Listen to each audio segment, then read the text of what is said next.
Defence का खेमा और शिप बिल्डिंग स्पेस हमने देखा साइडवेज मोमेंटम था पिछले दिनों और वहां से अब वापस तेजी पकड़ते हुए अब ब्रोकरेजेस के भी रेडार पर हैं। और कल के सत्र में ही अगर आप देखें दोनों ही डिफेंस और शिप बिल्डिंग कनेक्टिंग प्लेज हैं, लेकिन HAL, BDL, BEL इन तमाम स्टॉक्स में भी मजबूती थी। Mazagon dock, Cochin shipyard, Garden Reach Shipbuilders, ये स्टॉक्स भी अच्छा खासा एक्शन दिखा रहे थे। ब्रोकरेजेस के पॉजिटिव रैशनल, फंडामेंटल्स पॉजिटिव है ही, लेकिन टेक्निकली भी क्या से पॉजिटिविटी वापस से लौटती हुई नजर आएगी? जी, कल के सत्र में ऐसा नहीं कि एक आध काउंटर चल रहे थे, ब्रॉड बेस्ड बाइंग देखने को मिल रही थी। सारे डिफेंसिव स्पेस में काफ़ी अच्छा प्राइस एंड वॉल्यूम ट्रैक्शन देखने को मिला था। काफ़ी अच्छे कैंडलस्टिक फॉर्मेशन बने। तो ऐसा लग रहा है कि ये जो मूव है आने वाले सेशंस में कंटिन्यू रहेगा।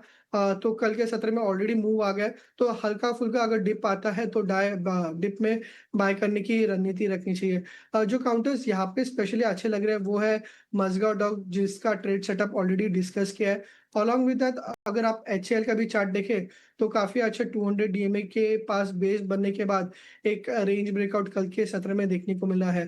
तो HCL पे भी एक पोजिशनल बायस पॉजिटिव है। पॉसिबली यहाँ से 4750 के टारगेट्स देखने को मिल सकता है। सिमिलरली अगर आप BEL का चार्ट देखें तो हाल फिलहाल में हमने देखा था कि एक लो वॉल्यूम के साथ प्राइस में करेक्शन देखने को मिला था। बट कल जब मार्केट में स्टॉक में एक पॉजिटिव मोमेंटम आया था तो वापस एक स्ट्रॉन्ग वॉल्यूम्स देखने को मिले थे। तो BEL में भी व्यू पॉजिटिव है। पॉसिबली यहाँ से 420 425 के टारगेट्स रख सकते हैं। बट जैसे मैंने कहा कि ऑलरेडी कल एक स्ट्रॉन्ग बाइंग आई थी, तो थोड़ा सा डिप में बाय करने की रणनीति रखनी चाहिए।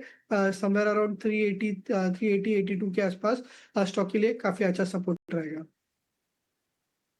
तो यहाँ पे डिफेंस स्पेस पे और शिप बिल्डिंग स्पेस पे जो बुलिश नज़रिया राजेश का बन रहा है। लेकिन अब हमारे साथ चलते हैं, मिलते हैं मयूरेश जोशी के साथ। Good morning Mayuresh sir. सबसे पहले तो बाजार की सेटअप जो है ऑलमोस्ट अब पॉजिटिव लगने लगी है 4-5 सेशन से, और एक थोड़ा कन्विक्शन भी आ रहा है। मेरा सवाल जो है ऑफकोर्स बैंकिंग स्पेस से रहेगा। डिलीवरी नंबर्स भी जो है थोड़ी देर पहले हम डिस्कस करे थे, प्राइवेट बैंकिंग के दिखने मिल रहे हैं। और PSU बैंक्स पे जो है एनालिस्ट कम्युनिटी का भी थोड़ा बुलिश नज़रिया ज़्यादा है, जिस तरह ऑपरेशनल पैरामीटर्स सजेस्ट कर रहे हैं। Banking as a space, Mayuresh sir आप ज़रा बताएं, PSU बैंक्स अभी आपको अच्छे लग रहे हैं या प्राइवेट बैंक में थोड़ी अपमूव और आ सकती है? तो PSU वर्सेस प्राइवेट बैंक में आपको कौन सा फेवरेबल लगता है, और फेवरेबल लगता है तो कौन सा स्टॉक लगता है उसमें अच्छा कर सकता है? मॉर्निंग शरद। Good morning. नहीं, आई थिंक रिस्पेक्टिव दोनों स्पेसेस से आई थिंक चुनिंदा स्टॉक्स हमें काफी पसंद आ रहे हैं। हमें लगता है आई थिंक जो एक लैग इफेक्ट है इंटरेस्ट रेट कट्स का, आई थिंक वो लेंडिंग रेट्स पे भी दिखने लग जाएगा, और इसलिए आई थिंक जो एक निम्स का डिटोरेशन पूरे सेक्टर को झेलना पड़ रहा है, I think that should largely stabilise. At the same time I think जो क्रेडिट ग्रोथ रहेगी, I think that should come back very very strongly. GST rationalisation की वजह से कंज्यूमर ड्यूरेबल लोन्स में एक अच्छी खासी ग्रोथ देखने मिल सकती है।